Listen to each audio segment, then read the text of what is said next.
Arguably one of the greatest writers of the 20th century, he proved himself with the publication of his first novel, The Naked and the Dead, when he was in his 20s. Mailer was an early practitioner of gonzo journalism even before Dr. Hunter S. Thompson elevated it into a true art form. I was mesmerized by his literary skills and transfixed by his work about politics, the space program, and Marilyn Monroe. He was not an easy interview. As was the case with other literary giants, I was self-conscious about the limitation of my own vocabulary when I spoke with him. Great. The tape is rolling now. Just as a beginning question, Mr. Mailer, you, among 3 or 4 or 5 authors in the history of contemporary times, have probably become legends in your own lifetime. You've received all of the adulation that usually writers receive long after they're gone. How do you cope with that? How do you deal with it? Is it more of a privilege or a burden for you? There are obviously days when it will be a privilege, and as many days at least when it's a burden. But it's a condition of your life. You take it as much for granted after a number of years as a man with a bad leg ceases to notice the fact that he walks with a limp. And is rather surprised once in a while when he sees that people are looking at him with curiosity because he has a bad leg. Or if a boy grows his hair long, and for a while he'll be acutely sensitive about the fact that his hair is long, but then after all he forgets it for long enough stretches so that if suddenly a cop or a man or any figure of authority in a uniform is glowering at him, he stops and he's bewildered for a moment and he realizes, well, it's because of my long hair. Mm-hmm. So by the same token, I've lived with this for so long, after all The Naked and the Dead came out when I was 25, that I come up with a start against it every once in a while. I'll meet someone on the street and I'll be talking to them and I realize that they're nervous. And then I realize, oh yes, well they're nervous because that they're the sort of people who get nervous if they're talking to someone that they've read about a great deal or whatever. Mm-hmm. But I'm not aware of it. I become aware of it at second hand, so to speak. Do you recognize the fact that you are probably one of, if not the greatest living American writer today? Do you accept that, or do you believe you're going to get much better, or do you think you've peaked? I accept it, but, I'm famous for my arrogance and my vanity. There are a great many people in the literary world who gnash their teeth every time that remark is made, and they think whoever makes the remark is full of foolishness, if not madness. Mr. Mintz, that was. No, I believe it and have accepted it and don't think I could be persuaded against it.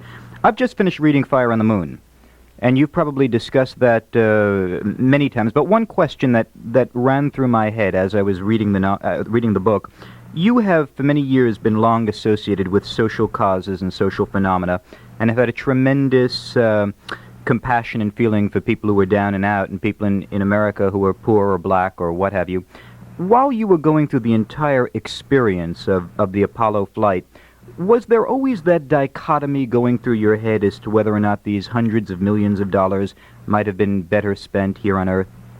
No, that's one thing that really never bothered me much, because I've lived for so many years with the absolute madnesses of society and the ways in which we waste 3/4 of our substance, the substance of the Earth as well as our human substance, that I take it for granted by now. Maybe it's nothing but a profound cynicism, but I take it for granted by now that money will never go, that we'll never spend money in the place where we should spend it.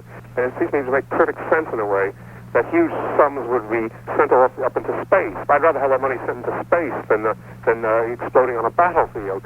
But the point for me was that it wasn't really I thought it was something that the liberals had posed, but it wasn't a true opposition. If the space program were stopped tomorrow, that money wouldn't go into welfare and it wouldn't go into the ghettos. It would have to go into the aviation industries, or else we'd have a major depression in this country, because space has been supporting the aviation industries. Those billions a year that are spent at NASA developing a program go to first the 4 or 5 major aviation corporations, and then all the sub corporations, all the subcontractors who are supported by it.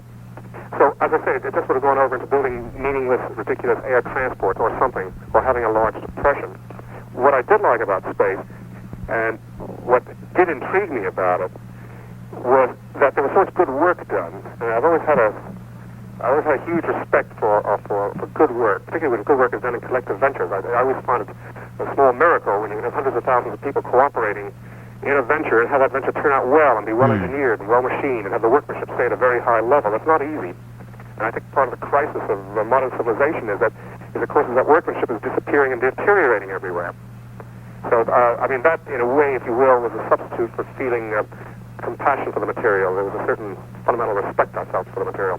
Now that the book is behind you, Mr. Mailer, do you still have that exuberance and excitement and optimism concerning spaceflight, or has that element of your life been totally poured into the book, and are you now behind it?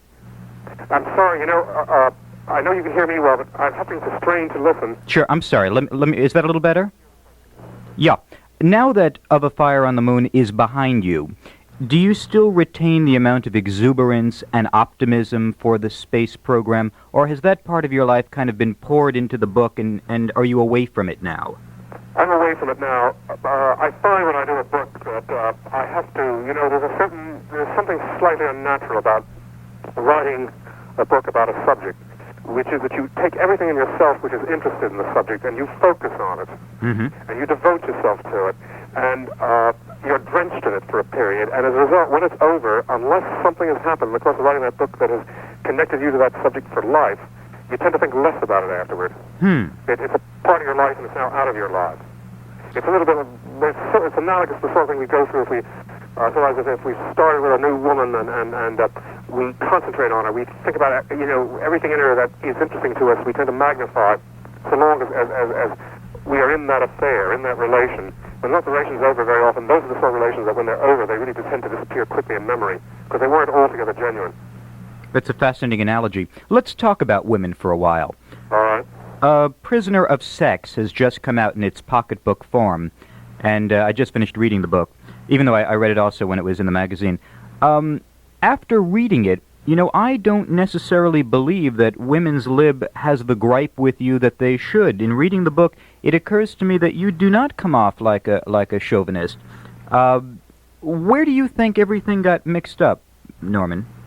Well, I think the ugliest aspect of Women's Lib, from my point of view, is the way they've been unable to deal quietly with the questions I raise. I'm obviously 2/3 or 3/4 sympathetic to women's liberation. Of course. The point is, I think, like all interesting movements, I think it's a terribly dangerous movement as well, and I think the women ought to be the first to be aware of it, but there's a huge potentiality for totalitarianism in that movement.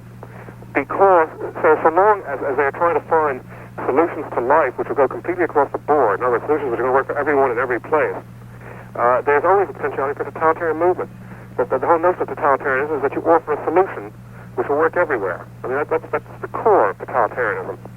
And what I was trying to get into in the Prisoner of Sex was how desperately complicated it all is. And in other words, let us grant, I said in the book, the fact that women have been treated atrociously. Let's admit that the time to change has come. But now let's go and then see, once we give 2/3 or 3/4 of the argument back to Women's Lib and say, yes, you're right on all of this, let's look at the last quarter. Let's get into the final arguments of women's liberation, which is that there are very few differences between men and women, and that these differences are superficial. And there, I think, was where the brunt of my argument fell in the book. And I think that's what aroused all the reaction among the women. I also think Harper's Magazine, unfortunately, sort of advertised the piece in the wrong way, right from the word go. They said Women's Lib would be picketing the newsstands and all that, and that just created a terrible false impression. On an emotional level and a sexual level, are men and women equal, or does one sex overpower the other? Well, I believe that God designed us in full asymmetry. In other words, it's a much more interesting world when you have women vastly superior to men in certain ways, and men vastly superior to women in other ways, and then you have situations or traits or qualities where men and women are just slightly superior to one another. But nothing is more deadening than the thought of men and women all equal, all looking at one another like units. In your personal relationship with women, do you usually gravitate to those who dominate you or those who you dominate? I don't know. I really, what I mean is I'm tired of looking at people that way. I think that the whole that domination in itself is a fascinating business, because very often It's so dialectical at heart. Within every domination, if one person is dominating another, within that, there's always a peculiar reverse that's built into the heart of it, so that in the very act of dominating someone else, there's a part of us which is always in the other person. We wouldn't be living with them if it weren't for that, which is identifying with the other person. So as we dominate, let's say I am in the act of dominating a woman, so the part of me that is feminine, if you will, is in that woman being dominated. I see. In other words, it may be that and that excitement may prove to be more profound than the first domination, the feeling of being dominated. Same for the woman. In the act of being dominated, there's a part of her which identifies with the man. Now, you can say this is all very well, but finally one person is dominating another. Mm-hmm. But I'm saying that this is just one tiny little aspect, one domination. Somewhere else, the woman will be dominating the man. And, in 1 minute, the man will be dominating the woman. The next, the woman will be dominating the man. I don't think domination is the way to look at it. I think that it's to be taken for granted that in every relation, there's a huge amount of domination by each upon the other. But there's a huge amount of quality also. There are a great many relations within the relationship that are equal. And, sometimes they're the most interesting, sometimes they're the most boring. But I'd rather we get into the notion of people, as all of us, as off on vast trips, as if we're into something very deep and complex, and to pretend to think of our lives in terms of simple patterns, like I go looking for women who dominate me, or I look for women who are submissive, is I think a cheap and dull and finally a deadening way to look at one's life.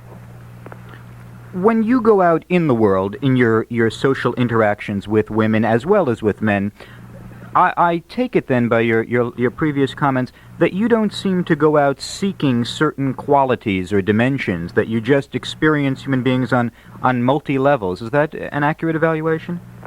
Well, I think really when I'm meeting new people, I'm not thinking about what my relation to them is. I'm really, you meet someone and they have a mood. There's a feeling about a person, and you meet them and you respond to that mood or you move away from it. And then I take it for granted it's going to develop and change. In other words, if I meet someone who I think is awfully nice, I would take it for granted that when I get to know them better, I'm going to find parts of them that are much less nice. Mm-hmm. I mean, I couldn't conceive of meeting someone who's nice all through. By the same token, I meet someone who really, if I get off to a very bad start with someone, I will always assume that there's a possibility that there's love present there or some extraordinarily deep relationship, deeper than the average, because of the animosity with which we started. I wouldn't take that for granted, however, as a rule. It could be that there's a true animosity between us, and left together in an island, we kill each other. In Prisoner of Sex, if I understand the title correctly, what you were suggesting is that some people are imprisoned by their own sexuality, the constant driving desires and consciousness. And is that a fairly accurate description of the meaning of the title? No, it really isn't. I don't know that I made it clear enough in the book, but weighing into the book at a certain point, I suggested that there are two ways of thinking about sex. In other words, there's something like, I think sex is an activity which is more or less like other activities, except possibly more pleasurable. And it just fits in somewhere between, depending on one's taste, it fits in somewhere between steak, chess, and football. And then there are other people who feel that, no, on the contrary, sex is something else, and altogether different from other kinds of life, as different, let's say, as death is from ordinary existence. And for people who feel that way, and I think I'm probably one of them, there's a tendency for sex to take on the center of all meaning in one's life, and a tendency to measure all of one's experience by way of sex, and even to measure one's success and failure, and one's guilt, and one's sense of accomplishment by one's sexual life, and by the meanings that one finds in one's sex. And I say at such point that about the time sex begins to take on this pervading, almost obsessive quality, one has become the prisoner of sex, but actually one has become the prisoner of the meaning of sex. I understand that now. Just a few more questions, and then I'll let you go, Norman. I want to talk to you just briefly about drinking and death, in that order. One of your lines from Fire on the Moon was something to the effect that Aquarius would seek out the nutrient in drink the way a dog would look for the marrow in a bone. I'm sorry, again, I missed your voice. Right, I was just quoting a line from Fire on the Moon concerning drinking.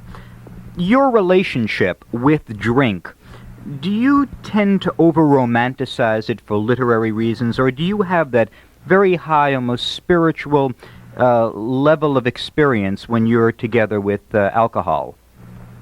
I've tended to exaggerate a little just because, for years, the legends about me as a drinker were just exaggerated. And I thought, oh, well, the hell with them. If they're going to exaggerate it, play with this myth and just have some fun with it. Because I'm rather a moderate drinker, except for certain notable occasions. But, I'm a man who can go without a drink for a day and turn around 11 o'clock in the evening and say, gee, I haven't even had a drink today. I don't enjoy one now. And when I do drink, I'm perfectly capable of drinking heavily, but I don't necessarily go on. I never go on a bat, that sort of thing. I never get drunk 3-4 days in a row if I can help it. So I'd say I have exaggerated it to a bit, but I do think that there is something marvelous about drink that you can get if you know how to handle it, because there are, I'd say most Americans get most of their spiritual experiences while they're drunk. And I'd say I'm one of them. Drugs will give it to you, but drugs are a most special way of going at it because they're thoroughgoing. Getting connected, I won't say addicted, but getting connected to a drug so it becomes a regular part of your life is at least equivalent to having the major love affair of your life. I mean, it's easily as important as the most important love affair of your life because it takes over your life. It changes it profoundly. Whereas with booze, you can get drunk some of the time, and some of the time you have some marvelous experiences on it, and some of the time you can wake up with a body that's deteriorated needlessly because of having drunk in ways that didn't mean anything. At one time, I remember you were very upset or concerned about the possibility of your daughter getting involved in marijuana. And I'm sure many times... She hadn't gone near it. I just took her aside when she got out of high school and said that I didn't want her to start on pot until she had her education. But I would have said that to another man's daughter, too. I just had a reason for that, which no kid will agree with. But I thought that my own experience with pot is that once you get into grass, you don't learn as much after that. In other words, you get interested in everything. Everything becomes meaningful and interesting, and you want to learn about everything. But the power to memorize seems to get weakened a little. And the ability to sit down and quietly study and absorb material gets frayed a bit because one gets impatient to amass all kinds of knowledge. So I just thought it's better to get your education first and then have a wonderful run downhill with it, getting the insights from grass. But there was no heavy morality to it. I mean, I didn't say to her, my God, if I hear you smoking pot, don't come into the house or anything like that. I said, you do well to consider this. But as for you, if one was to make a toss-up between the use of, let's say, marijuana and an involvement in alcohol, in terms of achieving a spiritual high, a closeness with self, you would lean more towards booze. No, I'd say grass is going to bring one closer to oneself.